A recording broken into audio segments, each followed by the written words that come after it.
अगर इज्जत के साथ बातचीत होगी, हिस्सेदारी की बातचीत होगी तो मजलिस और ओवैसी तैयार है। मगर अगर तुम बीजेपी को रोकने के नाम पर मुझसे और मटेरा की जनता से कहोगे कि तुमको दरी बिछाना पड़ेगा, अब दरी नहीं बिछाई जाएगी, अब हिस्सेदारी और बराबरी की लड़ाई होगी इंशाअल्लाह ताला।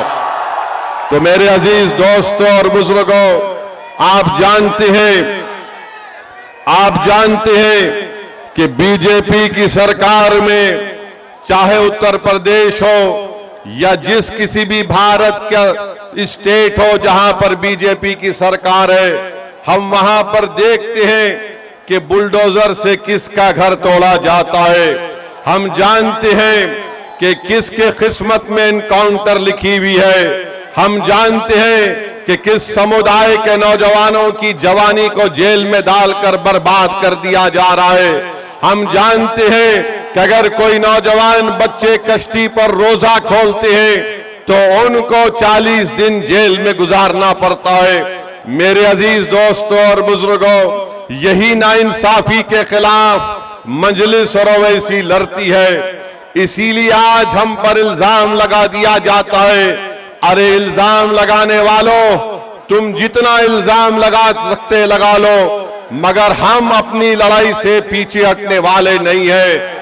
जब तक भारत का संविधान जिसको बाबा साहिब अम्बेडकर ने लिखा, उस संविधान में जो बाबा साहिब अम्बेडकर ने जिन बातों का जिक्र किया कि पॉलिटिकल जस्टिस को हासिल करना है, इंशाअल्लाह ताला सदुद्दीन ओवैसी की जिंदगी जब तक अल्लाह मुझे जिंदा रखेगा, हम इस लड़ाई को जारी रखेंगे। और मैं आपको बताना चाह रहा हूं कि यहां पर उत्तर प्रदेश में आप देखते हैं कि एनकाउंटर के नाम पर कई मासूम लोगों को तकलीफ दी जाती है। मीडिया ने रिपोर्ट किया कि 17,000 एनकाउंटर हुए। बताइए, संविधान रूल ऑफ लॉ की बात करता है, संविधान रूल बाय गन की बात नहीं करता।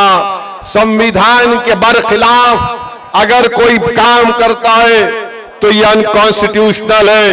ये मैं नहीं बल्कि सुप्रीम कोर्ट के जज ने कहा कि उत्तर प्रदेश में समानता व्यवस्था है। इलाहाबाद हाई कोर्ट के जज जनाब विनोद साहब ने बात कही है। 19 मार्च को मंसूर अहमद को पकड़ लिया गया, पुलिस कस्टडी में रखकर जुल्म किया गया, एनएसए लगा दिया गया। इलाहाबाद हाई कोर्ट ने फैसला दिया कि मंसूर अहमद को 2 लाख रुपए पुलिस के उस ओहदेदार को देना पड़ेगा। उत्तर प्रदेश के मुख्यमंत्री को मैं थोड़ा बताना चाह रहा हूं कि वो बार बार हर चीज में कहते हैं कि माता है। उत्तर प्रदेश के मुख्यमंत्री, मैं आपको बताना चाह रहा हूं, शायद आप पढ़ना लिखना नहीं जानते हैं। संविधान की दफा 48 को उठाकर पढ़ लीजिए। मुख्यमंत्री वो क्या कहती है संविधान की दफा 48, राष्ट्रीय कामधेनु आयोग, राष्ट्रीय गोकुल मिशन क्या है? अगर ये सब है तो फिर अगर आप जो बात कह रहे हैं तो क्या बीजेपी के लोग जो सत्ता में हुए इंसान नहीं है, क्या बायोलॉजिकल है? मेरे अजीज दोस्तों और बुजुर्गों, जो मुस्लिम अक़लियत को निशाना बनाते हैं, मैं उनसे पूछना चाह रहा हूं, क्या उत्तर प्रदेश पूरे भारत का सबसे बड़ा बीफ का एक्सपोर्टर नहीं बन गया? 40 से 60% बीफ का एक्सपोर्ट उत्तर प्रदेश से होता है और मुख्यमंत्री इस पर खामोश हो जाते हैं। मैं आपको बताते हुए तकलीफ महसूस करता हूं कि संभल में मुस्तफा कादरी मस्जिद को गवर्नमेंट की जमीन कहकर शहीद कर दिया गया और वहीं पर वाराणसी में अजगैब शाहिद मस्जिद को शहीद कर दिया गया रेलवे लाइन कहकर। और उत्तर प्रदेश में संभल की मस्जिद को जब तोड़ दिया गया तो मस्जिद से पुलिस ने बताया कि वहां से पोस्टर निकले जिस पर लिखा हुआ था आई लव मोहम्मद। मैं बताना चाह रहा हूं कि दुनिया के जितने मुसलमान हैं उन तमाम का ईमान यह है कि हम मोहम्मद सल्लल्लाहु अलैहि वसल्लम से मोहब्बत करने वाले हैं। हमारा ईमान ही मुकम्मल नहीं होता जब तक हम मोहम्मद सल्लल्लाहु अलैहि वसल्लम से मोहब्बत नहीं करते हैं। अगर कोई उत्तर प्रदेश की सरकार ये समझ रही है कि पोस्टर दिखाकर, आई लव मोहम्मद के दिखाकर आप उत्तर प्रदेश या भारत के मुसलमानों से मोहम्मद सल्लल्लाहु अलैहि वसल्लम की मोहब्बत को कम कर सकते, हम मर जाएंगे मगर हमारे मरते वक्त भी हमारी जबान पर होगा अशहदु अल्ला इलाहा इल्लल्लाह व अशहदु अन्ना मुहम्मद रसूलुल्लाह। अरे पोस्टर दिखाने से मोहब्बत कम नहीं होगी। तुमने हम पर एक बहुत बड़ा एहसान कर दिया। जिन पुलिस के ओहदेदारों ने मोहम्मद आई लव मोहम्मद का पोस्टर दिखा दिया, हम पुकार कर कहेंगे कि अल्लाह तू गवाह और शाहिद रहना कि हमारे तेरे घर से हमने तेरे हबीब मोहम्मद सल्लल्लाहु अलैहि वसल्लम के मोहब्बत का जिक्र किया। अरे क्या करना चाहते हो तुम लोग? भारत के संविधान में आर्टिकल 25 है, फ्रीडम ऑफ रिलीजन है, मुझे अपने मजहब पर चलने की आजादी है। और शेख मुजद्दिद अल-फैतानी रहमतुल्लाह अलैह ने कहा था कि मैं मुसलमान इसलिए हूं क्योंकि मोहम्मद रसूलुल्लाह सल्लल्लाहु अलैहि वसल्लम ने मुझे इस्लाम सिखाया। तो ये जुल्म हो रहा है मेरे अजीज दोस्तों और बुजुर्गों, मेरे अजीज दोस्तों और बुजुर्गों। फिर आप जानते हैं कि आए दिन कई ना कई वाकयात होते हैं। मैंने 2 दिन पहले उत्तर प्रदेश के मुख्यमंत्री का एक वीडियो देखा जिसमें उत्तर प्रदेश के मुख्यमंत्री ने कहा कि बेटी सबकी होती है, चाहे किसी समाजवादी पार्टी के नेता की क्यों ना हो। हम उत्तर प्रदेश के मुख्यमंत्री से कहना चाह रहे, अगर समाजवादी पार्टी के नेता की बेटी को आप बेटी समझते हैं तो मुजफ्फरनगर कांड में ऐसे कई मुस्लिम महिलाओं की रेप हुआ था, अस्मत रेजी हुई थी, बलात्कार हुआ था। क्या उत्तर प्रदेश के मुख्यमंत्री उन 6 मुस्लिम महिलाओं को जिनको अभी तक इंसाफ नहीं मिला, क्या उनको अपनी बेटी समझकर वो उनको इंसाफ दिलाएंगे? इसका जवाब उत्तर प्रदेश के मुख्यमंत्री को देना पड़ेगा। और फिर मैनपुरी में मई की 20 तारीख को वारिस अली को कत्ल कर दिया गया। वारिस अली की बेटी स्वाहिदा उत्तर प्रदेश के मुख्यमंत्री से कह रही है कि मुझसे इंसाफ करो। देखना यह है कि क्या उत्तर प्रदेश के मुख्यमंत्री इंसाफ करेंगे या नहीं करेंगे। मेरे अजीज दोस्तों और बुजुर्गों, मुझ पर इल्जाम लगा दिया जाता है। आज हम आपकी इस मुबारक सरजमीन को आ रहे थे, ये बहादुरों की सरजमीन है बहरेच और मटेरा। तो ये समाजवादी पार्टी के लोग ये कहना शुरू कर दिए कि असदुद्दीन ओवैसी आएगा तो भाजपा को फायदा होगा। बताओ अखिलेश यादव, बिहार में तुमने अपने 5 सांसद को भिजाया था कि ओवैसी ना जीत पाए। तुम्हारे 5 सांसद सीमांचल किशनगंज में आकर 15 दिन बैठ गए, रोज मीडिया से बात करते, रोज गांव-गांव जाकर जनता को बताते, मगर नतीजा क्या निकला? जिन 4 विधायक को अखिलेश यादव के भाई तेजस्वी यादव ने मंदलिस से तोड़ लिया था, सीमांचल की जनता को लाखों सलाम। उन्होंने अखिलेश यादव की इस नापाक मंसूबे को नाकाम कर दिया और मंदलिस के 5 विधायक को दोबारा कामयाब कर दिया। हम यहां पर आ रहे और फिर शुरू हो गए, बी टीम है। अरे सुन लो समाजवादी पार्टी के तमाम जिम्मेदारों, बताओ बंगाल को तुम गए थे अखिलेश दीदी की मदद करने के लिए और वहां पर लाइन लगाकर बीजेपी में शामिल हो रहे, तो क्या मैं आयतल कुर्सी पढ़कर उन पर फूका था कि तुम जाओ बीजेपी में? बेशर्मी की हद कर दिए। अरे कल तक जो कहते थे कि दिल में मदीना आंख में काबा, और बाबा बंगाल जाकर बोले कि बंगाल को काबा की जमीन नहीं बनने देंगे। अब बाबा के साथ बैठकर जिसने कहा था कि दिल में मदीना आंख में काबा, दोनों बैठकर चाय पी रहे हैं, दोनों बैठकर चाय पी रहे, और गाली किसको दे रहे हो? ओवैसी को। अरे मैं जानता था ये तमाम के तमाम कठपुतलियां हैं बीजेपी आरएसएस के। एक हवा के झोंके में तमाम के तमाम ने सर झुका दिया और बीजेपी में चले गए। अरे तुमने हमारे विधायक को तोड़ा, बिहार में हम दोबारा जीत कर आए। मैं उत्तर प्रदेश की जनता से अपील कर रहा हूं, बहरेच और मटेरा की जनता से अपील कर रहा हूं, आप मजलिस का साथ दीजिए। हम मर जाना पसंद करेंगे मगर अपने ईमान पर आपकी मोहब्बत का सौदा नहीं करेंगे फिरका परस्त आरएसएस की ताकतों के सामने। इल्जाम हम पर लगाया जाता है मगर कारनामे कोई और करता है। बताओ अखिलेश यादव जो ममता बनर्जी के 20 एमपी चले गए, क्यों गए वो? उनको कोई कुछ नहीं बोलता। और असदुद्दीन ओवैसी आपके हक के लिए, आपकी सियासी लीडरशिप के लिए आ रहा है, तो इन सबको डर लगता है। डरना पड़ेगा तुमको, आप डरना पड़ेगा, क्योंकि ये नौजवान अब जाग चुका है। इन नौजवानों ने ठान ली है कि इंशाअल्लाह ताला अब के बार उत्तर प्रदेश में इनके इत्तेहाद का एक इनकलाब बर्पा होगा। इनके इत्तेहाद से इनकी लीडरशिप पैदा होगी, इनकी मेहनत से इंशाअल्लाह ताला आपके नुमाइंदे उत्तर प्रदेश के विधानसभा में जाएंगे। और समाजवादी पार्टी के ये जो लोग हैं पिछले 20-25 साल से यहां पर यासिर शाह और उनकी फैमिली को आपने बड़ी वफादारी के साथ वोट दिया है। बताइए उन्होंने बहरेच और मटेरे में क्या काम किया? कुछ काम नहीं किया।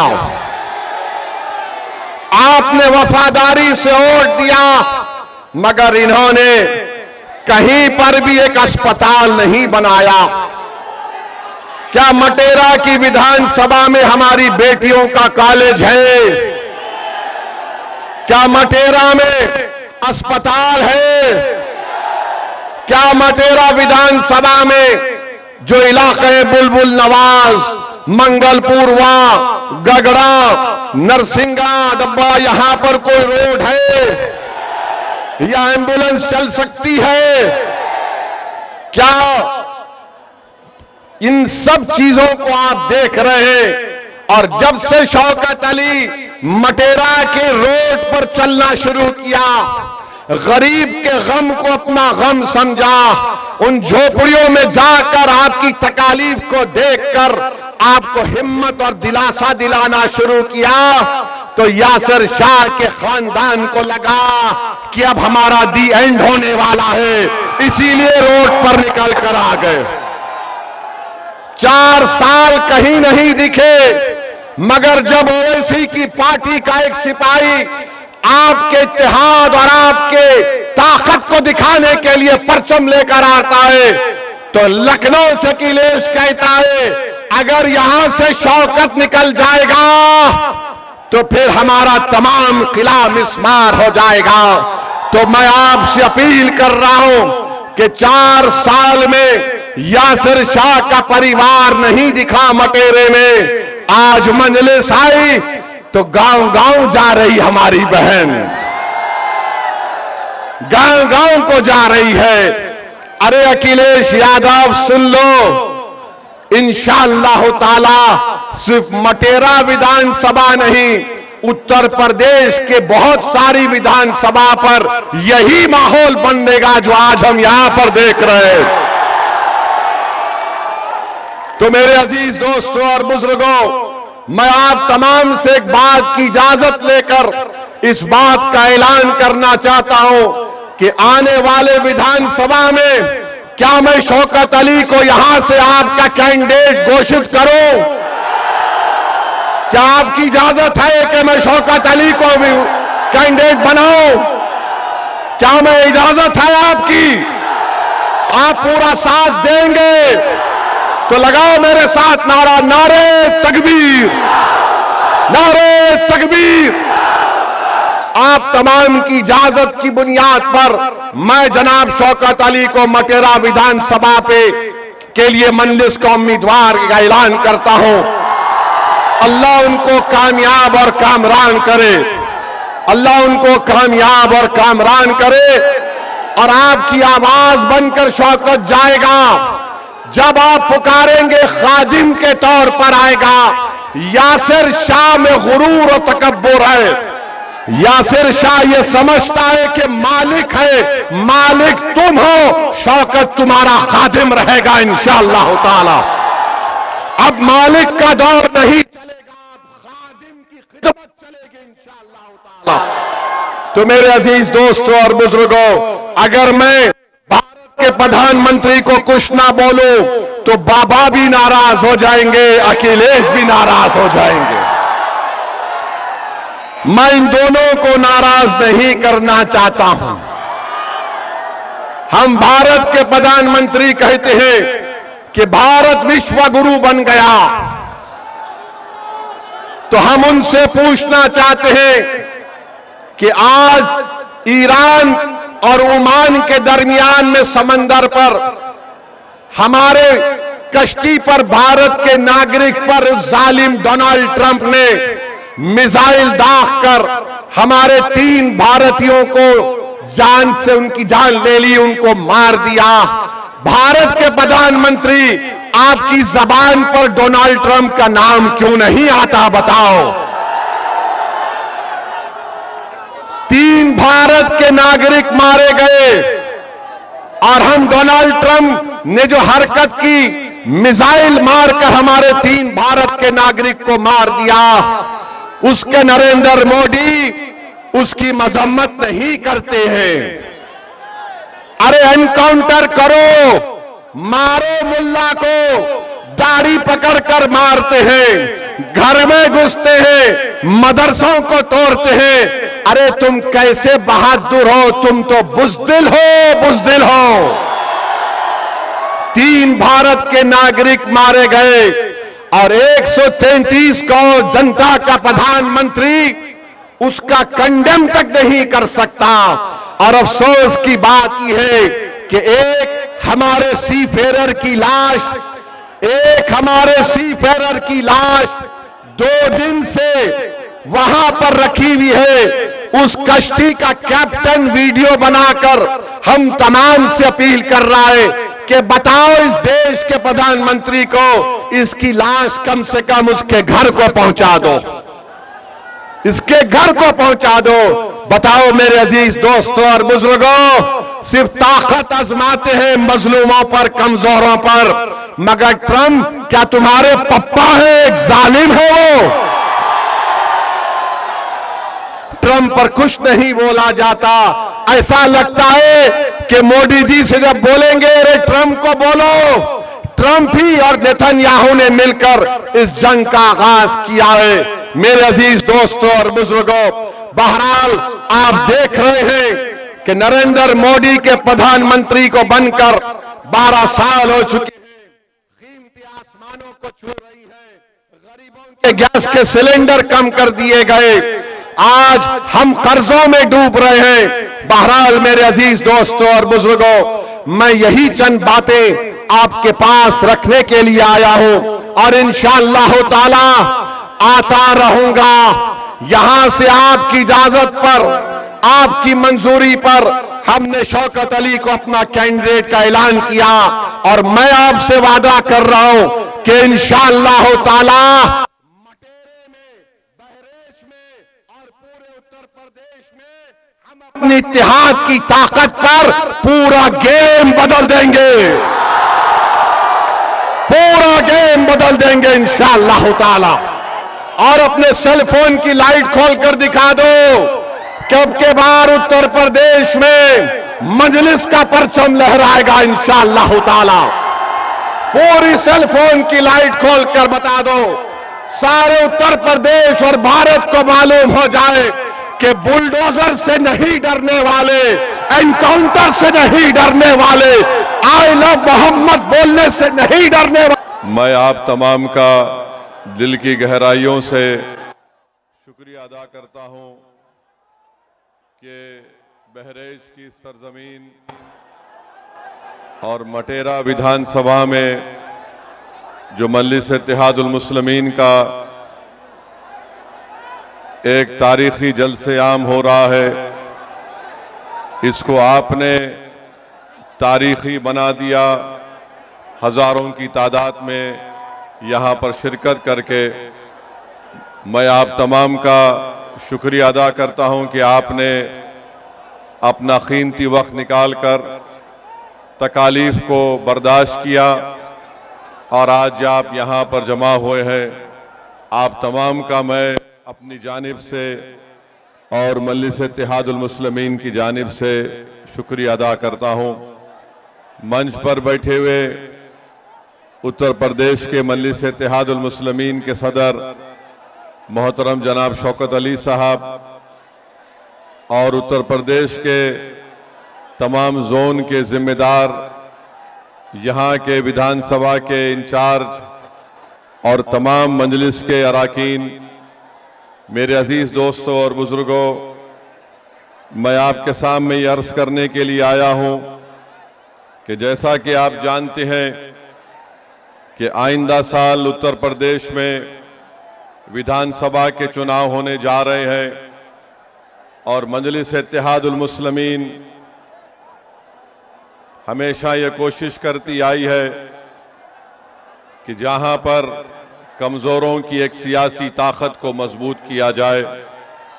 मेरी आपसे गुजारिश ये है कि आप जानते ये हैं कि अगर आप संविधान को पढ़ेंगे तो संविधान के दफा 37 को अगर हम पढ़ेंगे और संविधान का जो पहला पन्ना है, पहला सफा है, उसको अगर आप पढ़ेंगे तो उसमें लफ्ज इस्तेमाल हुआ इंसाफ का, जस्टिस का।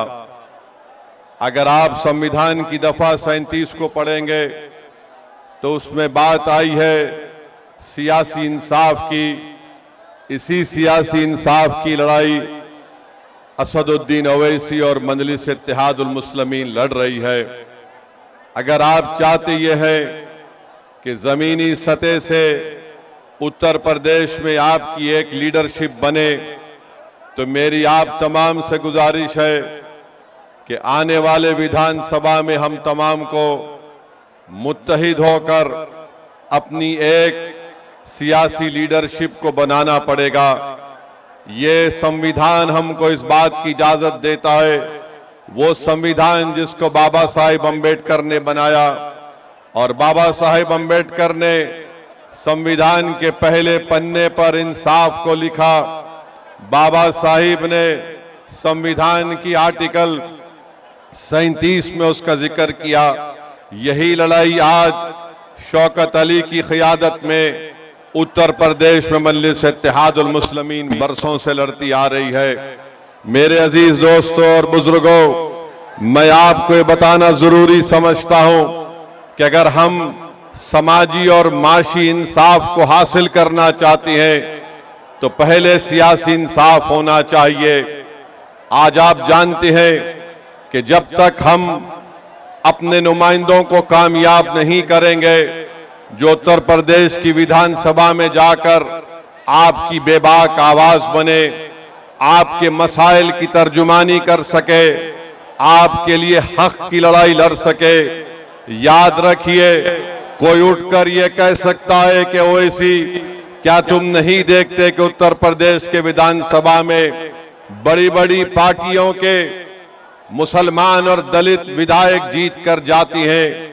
मेरे अजीज दोस्तों और बुजुर्गों, मुझे यहाँ पर मान्यवर कांशीराम याद आते हैं। जब कांशीराम साहब से भी ये सवाल किया गया था तो मान्यवर कांशीराम ने कहा था ये जीत के जरूर जाती है मगर ये चमचों का रोल अदा करते हैं।